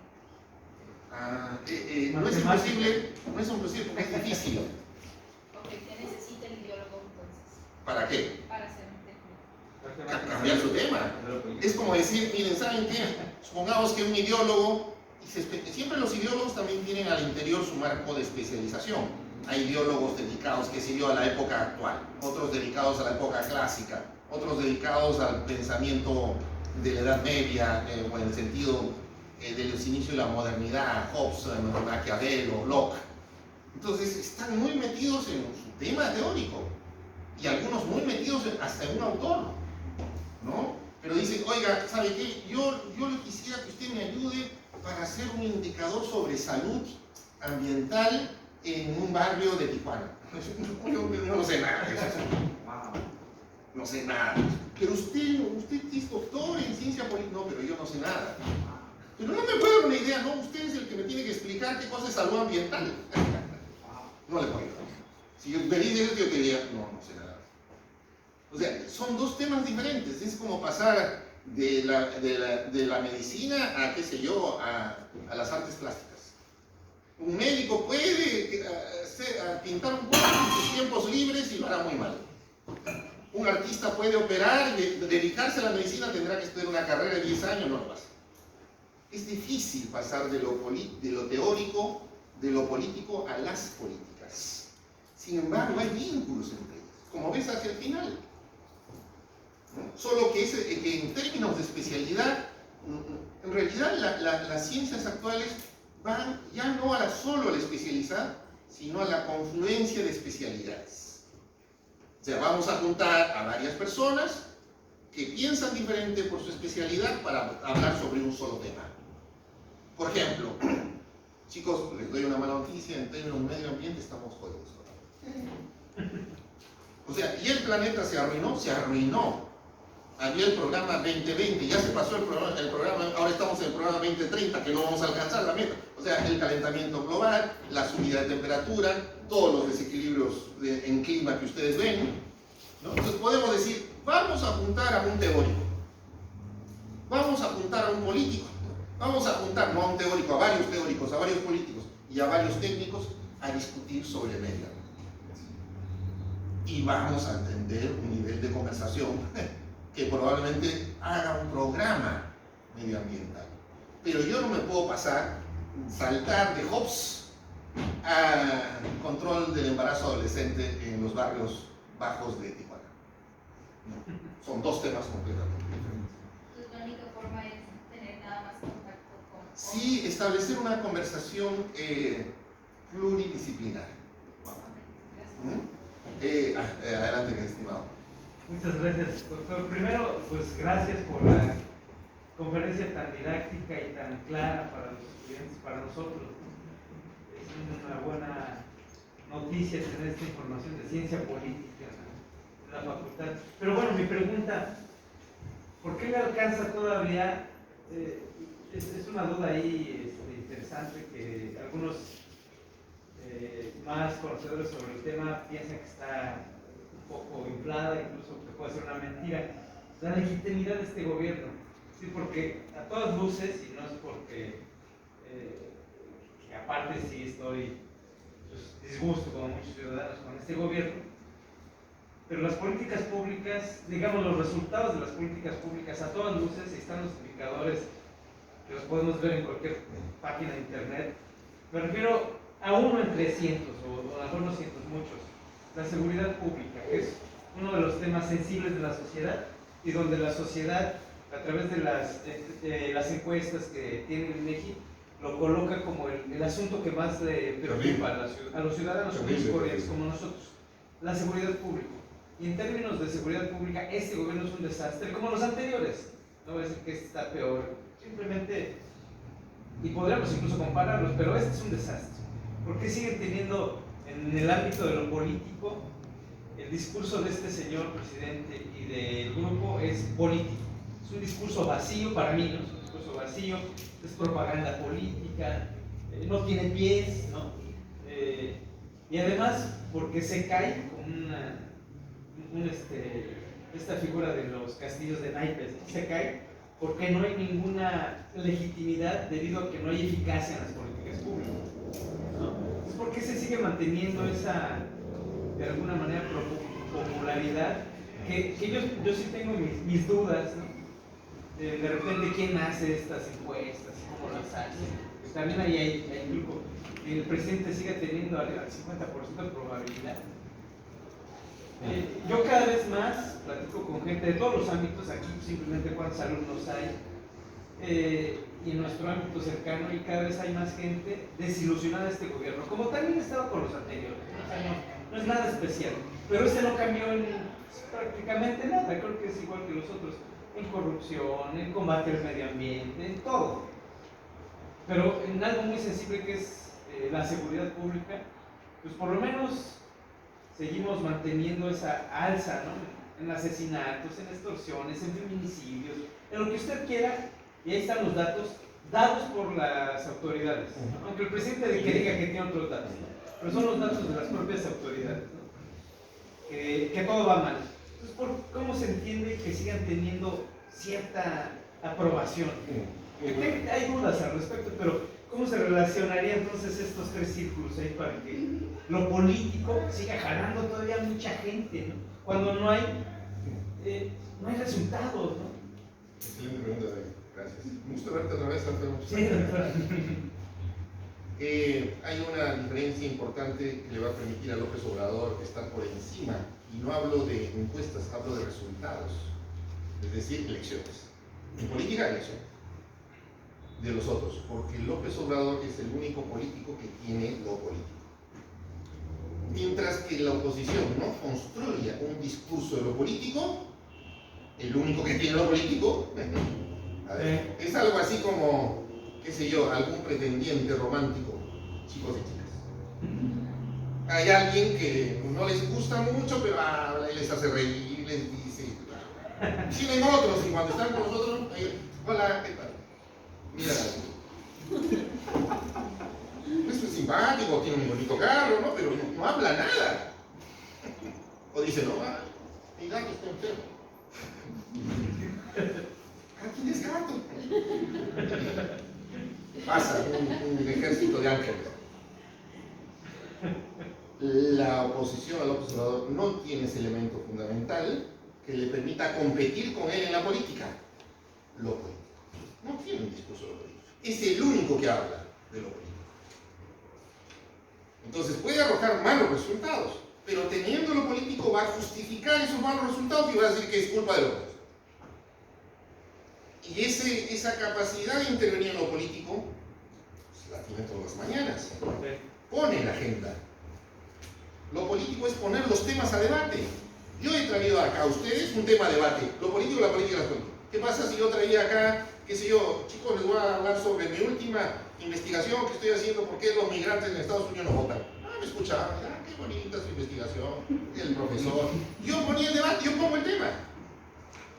Y hablamos ahora sobre esto, ¿no? O sea, yo pongo el tema, López Obrador pone el tema. Segundo, la legitimidad de López Obrador no deberíamos medirla necesariamente por las encuestas, porque no sabemos el marco de esas encuestas, se equivocan mucho. Hay que medirla, y sí da un resultado positivo para López Obrador, en los resultados electorales. Y los resultados electorales dan una respuesta determinada sobre el poder que tiene López Obrador. Tiene el poder ejecutivo, tiene el poder legislativo federal en el Senado y en diputados, y ahorita está teniendo ¿cuántos estados? 16, 17, 18 estados, y el próximo año va a tener 20, 21 estados. Eso es legitimidad, gana elecciones. Pero son estados donde no habían gobernado, es decir, la primera vez que gobiernan. El único estado que repitió después de un año del gobernador de Bonilla fue aquí. Pero en todos los demás estados ganó Morena sin antes haber ganado nunca. Sí, pero por eso, o sea, la legitimidad se mide con hechos, no con datos que no necesariamente demuestran eficacia, porque se comparan los datos de resultados de intención de voto con resultados electorales y no coinciden mucho. Entonces sí tiene un marco de legitimidad. Está bajando efectivamente, por eso lo pongo entre signos de interrogación, pero sí, el nivel de eficacia del gobierno es muy bajo. En las políticas, es muy bajo en las políticas. Pero hay temas rojos. Hace 3 días terminé un capítulo, por fin, como está siempre, terminé el capítulo. Hay que celebrar. Y parte del último capítulo que estaba haciendo era mirar cuál era el estado con mayor inseguridad. Ahí me faltaba ese dato, en la que ponga datos sobre lo que está firmando. Y el estado número 1 en inseguridad, el Estado de México. Yo pensé que era Zacatecas, Colima, no mi estado, y lejos a los otros estados, y repitiendo el primer lugar en inseguridad por 3 años seguidos. No hay que salir, chicos, de casa, no hay que salir de casa. El nivel de inseguridad. Les venía a hablar sobre el Congreso a MESIF, y les comento una cosa interna, casi íntima del Congreso. Los invitados magistrales siempre traemos a lo top mundial, pero ahora me rechazaron como 4 o 5 personas. ¿No? ¿Por qué no vienes, Leonardo? Acá te tratamos como a rey. No, porque no quieres. Pues otro, ya 3, 4, y dices, algo está sospechoso acá. Pues a un colega profesor de la Universidad de Nottingham sí aceptó venir, soy especialista en partidos políticos, Fernando. A ver si me olvido. Me dijo, eso está difícil, ¿sabes por qué? porque acá hay las recomendaciones, la universidad te dice no vaya a México. No vaya. He tenido que argumentar no sé qué cosa, dime que voy a ir al estado de Yucatán, que es el más seguro de México, primero lugar en seguridad, Yucatán. ¿Ah? Mérida. Por eso hay puro gringo, puro turista, hasta las 2, 3 de la mañana, vayan a Yucatán, se van a divertir y van a aprender. A Mérida. No quieren venir porque México les han dicho en sus familias y en sus universidades que no vengan a México. 4 colegas que son amigos míos, así buena onda, que no, Jesús no, que ninguno me decía la verdad. Es que no me iba a decir, oye, ¿por qué no voy a tu casa? Porque está sucia. No voy, no puedo. No querían venir, no han venido. He tenido que convocar a otros colegas de América Latina, de Estados Unidos, bla, bla, bla, para lograr tenemos a 7 magistrales del máximo Fernando Casalbertoa, uno de los más importantes colegas expertos en partidos políticos, ahí lo van a tener. Entonces sí, pues hay, o sea, ven cómo los círculos no son fijos, se tienen que aplicar de acuerdo al caso. De hecho, antes hice una aplicación distinta a lo que es los gobiernos de Fox, de Calderón y Peña Nieto, digamos, ¿no? Pero eso lo pasé rápidamente, y aún así nos hemos demorado el triple de tiempo que hemos conversado. Sí, adelante. Eso es que nada, gracias por tener el valor de la vida de igual. Si yo estoy saliendo del número 1 de inseguridad. En segundo lugar, es que me dijiste que las ideologías son cosmovisiones, ¿no? Sí, te dan una muestra de lo que es el Como mundo. la pregunta de Gloria, ¿te acuerdas que había un libro de Adolfo Sánchez Vázquez? Claro. Que se llama La ideología de la neutralidad. Es decir, lo neuroideológico es ideología. Sí, todo es ideología. Por eso los técnicos hoy día hay unos valores. Eficiencia, clase, son valores. Y es una ideología que moldea las políticas y las sociedades. Un aporte posible, sí. Y perdón por la pregunta, pero el tema de la profesión me llama mucho la atención. ¿Por qué? Porque afirmaste que el país está politizado. Pero yo quisiera saber de dónde salen los datos. Parece que está politizado. Porque, por ejemplo, quien mide la organización social Freedom House afirma que México tiene solamente el 4% de la población organizada para participar políticamente. Entonces el 95% no está organizado políticamente. No sé qué se mide. ¿Se mide menciones en Twitter, en Facebook? ¿O cómo saben que están politizadas las sociedades? Sí, a ver, quiero ser muy sincero en eso. Por ahora, este documento, espero que más allá de los artículos que estoy publicando, salga como libro. Pero el punto está que no tengo, a ver, mediría la politización al menos en 4 indicadores, pero los tengo que lograr construir para aumentar la politización. Uno es la participación electoral. Entonces la participación electoral sí ha subido en estos últimos periodos con Morena. La gente está participando más en la participación electoral. Uno segundo es la presencia de partidos políticos. Hay más partidos políticos. El número regular, estable, hay un indicador muy técnico que se llama el número efectivo de partidos políticos, NEP. En México siempre era de 2,5 a 3 y ahorita estamos en 4,5 a 5. Ya estamos hablando de un número mucho más grande de número efectivo de partidos. Uno tercero, yo diría que es, y esto habría que medirlo en los datos al menos del Latinobarómetro o el Barómetro de las Américas, sobre la percepción de los ciudadanos respecto de la política. Y hay una percepción mucho más crítica de la política. Y uno cuarto que está por verse es el índice de competitividad, es decir, entre primer y segundo lugar a lo largo de volatilidad. Ahí tenemos que hacer unos cálculos, si va variando o no.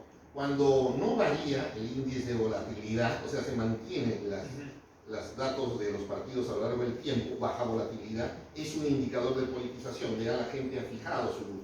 En cambio, cuando un ciudadano vota por un partido, al siguiente vota por otro partido, pues indica una poca vinculación con la política. Pero tengo que, buen punto, y esa es la crítica académica, tengo que argumentar ese Yo voy a esperar el libro. Muchas gracias. Sí, tengo una pregunta, pero no sé si te da tiempo. Sí, de hecho son 2 rondas de preguntas. Me La acabaron los profes. Una pregunta, no sé, más que,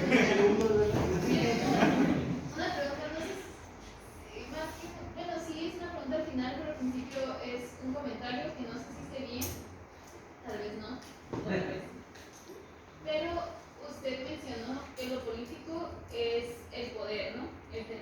el poder se divide entre esos tres ámbitos. La política, el poder. No.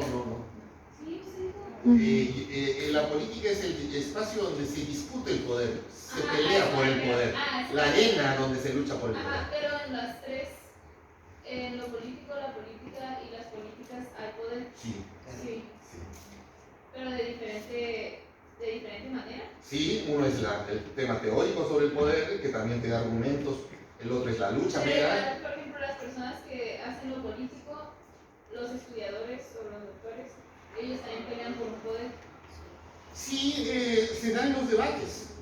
Los colegas, los teóricos, debaten y luego publican y luego buscan citas de sus publicaciones. Hay una lucha en la parte académica. El marxismo primero fue teórico.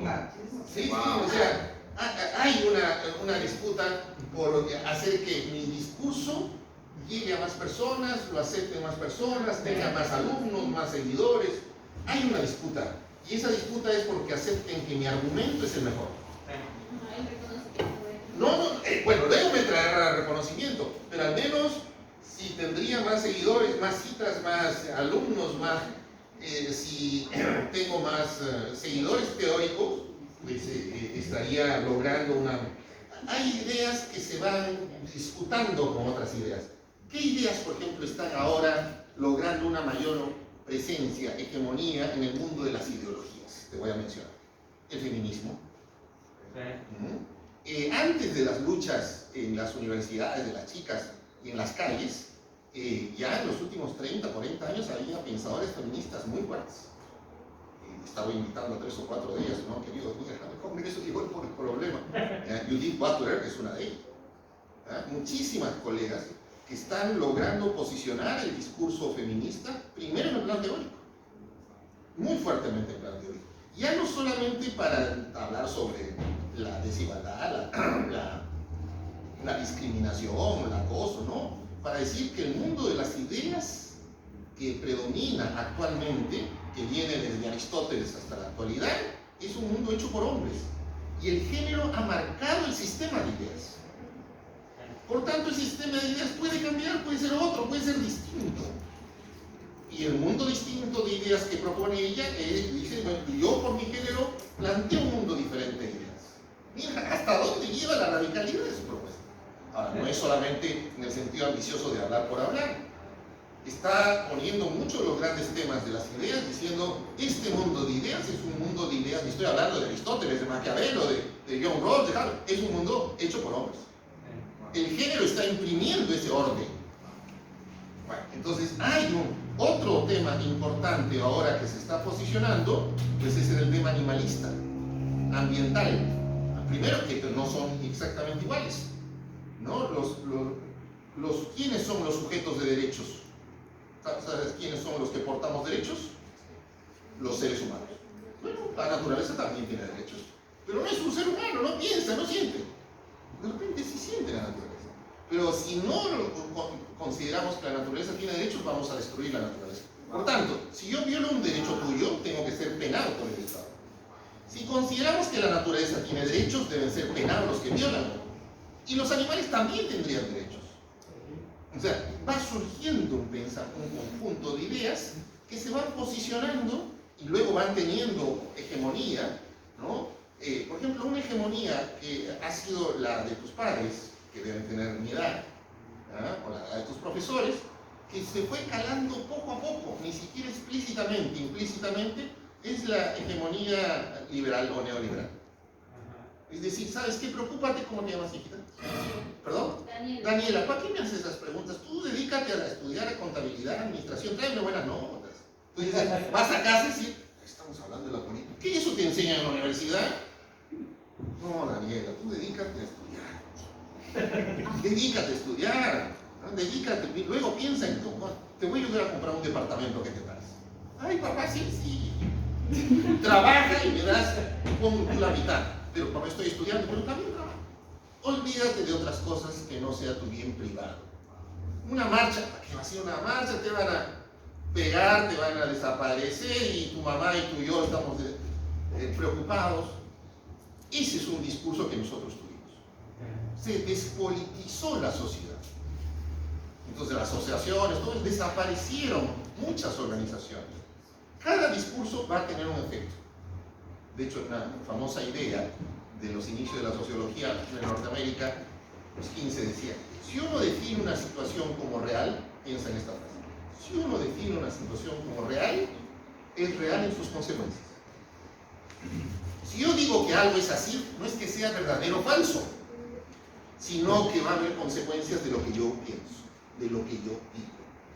Si uno define una situación como real, es real en sus consecuencias. Es decir, cuando tú dices o piensas algo, va a tener consecuencias. O sea, lo político va a impactar en la política. Es importante los discursos. Y el otro discurso importante que está surgiendo es el discurso, pues, de los pueblos originarios. Ya ni siquiera podemos llamar indigenista. La palabra indigenista desde hace 100 años, ya no, porque no son indígenas, pues no son de la India. Son los pueblos originarios que estaban acá. Perdón, entonces, sí, el tema, el poder está en los tres. Y cada uno tiene consecuencias en el respectivo. Sí. Nada más súper rápido. También está la contraparte, que es una neoderecha emergente. Sí, hay otro. Está emergiendo el hispanismo, está emergiendo el liberalismo y sus ramificaciones, ¿no? Ordoliberalismo o incluso radicalismos como anarcocapitalismo, ¿no? Y todo por esta figura de Javier Milei en Argentina, ¿no? De hecho, le iba a preguntar sobre él. Él empezó como un pseudo ideólogo y al final pues, ya está metiendo el tema de las políticas, ¿no? Pero pues sí se puede observar que no destaca muchísimo. Pues, originariamente pues es sólido, muy tendencioso por la parte ideológica, por su formación académica. Sí, hay varios discursos.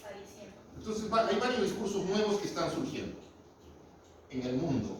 Feminismo, ambientalismo, animalismo, neofascismo, ¿qué más? El discurso de que las teorías e ideologías no provienen de los hombres, sino provienen de las personas que viven en el norte. Por tanto, los que vivimos en el sur, está mal. Es decir, la ideología ha sido permeada, los conocimientos han sido permeados por todos los que viven físicamente en el norte, en la mitad norte del mundo. De hecho, ¿por qué es la mitad norte? Porque el planeta da vueltas. Ya de hecho ponerlo arriba es como que los otros están abajo. Entonces ahí se llaman las epistemologías del sur. O sea, si nosotros pensamos la naturaleza, la historia, el mundo, la política desde América Latina es distinto. Se llaman y al otro le llaman discursos, y hay que decolonizar ese discurso, porque son discursos colonizadores. Es decir, yo estoy en desacuerdo porque todo lo que me ha dicho Hobbes, todo lo que me ha hecho Maquiavelo ha sido para colonizarme, o sea, para subordinarme, no creo, ¿no? Pero sí, pero tiene un discurso, o sea, más allá de las diferencias con que podemos tener, sí son ideologías. Y es importante que esas ideologías debaten entre sí. Ahora, yo no creo que sea un pseudo-ideólogo, es un ideólogo. ¿Por qué es un pseudo? El que habla de ideas y las fundamenta y las organiza y publica es un ideólogo. Sí, lo que pasa es que a veces se arremete con insultos y ofensas, pero muy claras. Pero no hace. Eso no lo claro, no se lo quita. No, es ideólogo, es un ideólogo y es bueno, argumenta bien. O sea, yo puedo estar muy en desacuerdo con lo que yo llamaría algunas barbaridades, pero tiene hegemonía, tiene presencia, va por distintos países hablando, está posicionando un discurso de la derecha latinoamericana que estaba ausente y por eso lo reciben los partidos en distintos países. Y como ya es muy demandado y debe ganar una cantidad de dinero, ya opina de todo, ¿no? Entonces, oiga, opine sobre tal cosa, y opina sobre. A mí pensarán, desde el punto de vista de mi discurso, de lo político, esta parte de la política, ¿cuál sería la coherencia? ¿No? Entonces, va vinculando, va a tratar, porque un ideólogo tiene que construir un mundo de ideas organizado, con coherencia interna, ¿no? Entonces, más allá de estar en desacuerdo con lo que pueda decir, pero vean que hay un debate. Él está criticando el feminismo, él está criticando el ambientalismo, y el feminismo lo critica también a él, ¿no? A veces al punto que no me parece bien de no recibirlo en una universidad para que hable. No va a la universidad y le tiran todo, no lo dejan hablar, y él dice, a ver, esto es el autoritarismo que no permite a las mujeres que no me dejan hablar, ¿no? Por algo será. Hay un debate, ¿no? En todo hay debate, debate de ideas, debate en torno a cómo conseguir poder, debate por los recursos para implementar una política pública. El poder siempre es una lucha competitiva en todos los ámbitos. Bueno, pasemos a Tengo una pregunta más, ya se pasó. ¿Alguien más que hacer una pregunta? ¿Podemos seguir conversando, chicos? Con mucho gusto yo. Por mi parte, doctor, si me permites una pregunta. Sí, por supuesto. Hablando como futuro investigador, politólogo, administrador público y mis compañeros también aquí presentes, ¿de qué manera podríamos empezar a analizar esto en nuestro contexto local? ¿Cómo analizamos lo político, la política, las políticas para pues, mejorar esta situación, cambiar el sistema que hay aquí en los estados del norte, en nuestro Baja California, en nuestra Tijuana, y pues veamos una buena base en lo político, que haya buenos políticos en la política y que hagamos buenas políticas en política? Buena pregunta, Santiago. Habría que acá diferenciar algo que se ha trabajado mucho en la parte teórica entre diferenciar ciencia e ideología. Ambos discursos forman parte de lo teórico. Solo que la ideología afirma permanentemente una verdad y no duda de ella. En cambio, la ciencia busca una verdad pero duda de ella. Por eso se llama el método científico. ¿En qué consiste el método científico? En dudar de todo, incluso de lo que tú dices. Todo está entre comillas. Entonces los científicos llegamos a una conclusión y si me dice, ¿usted está seguro? No muy seguro. ¿No? Y espero que alguien me pueda rebatir, hacer una crítica, un comentario. Ideológicamente, si la pregunta del profesor, disculpa tu nombre, ¿perdón? Martín.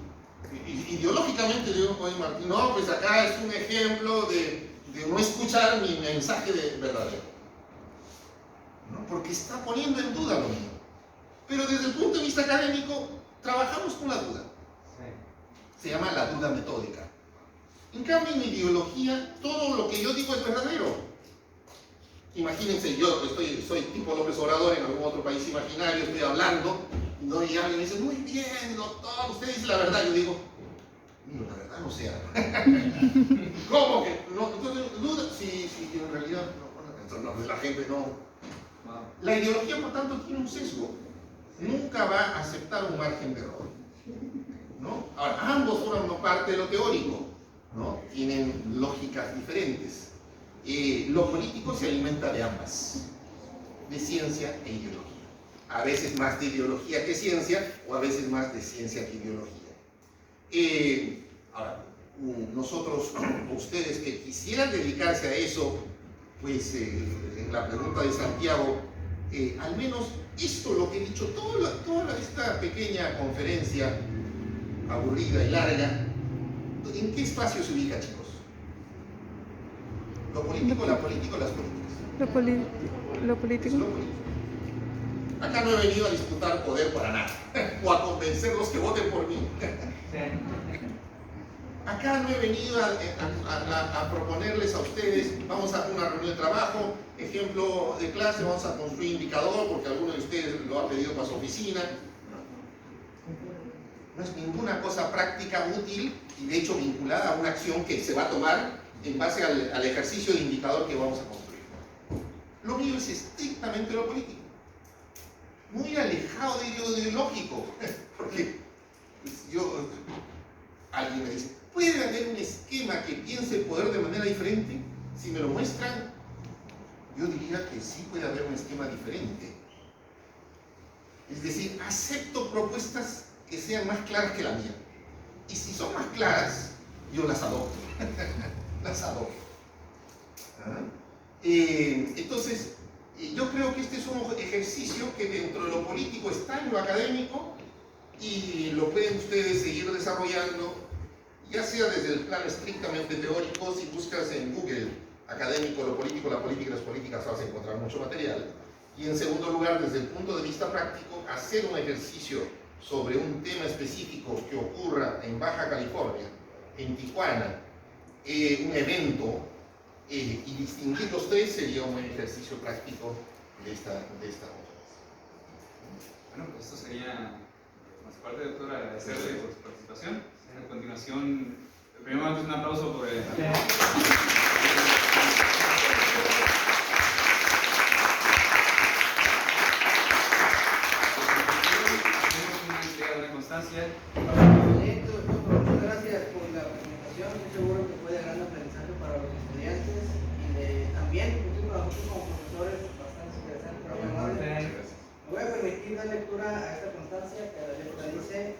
Universidad Autónoma de Baja California, Facultad de Economía y Relaciones Internacionales, otorgan la presente constancia al doctor Jesús Tovar por su excelente participación en la conferencia titulada El poder del concepto y aplicaciones para una práctica coherente, legítima y eficaz, impartida a esta unidad académica el 14 de octubre de 2022 por la realización plena del SER. Firma nuestro estimado director, doctor Natanael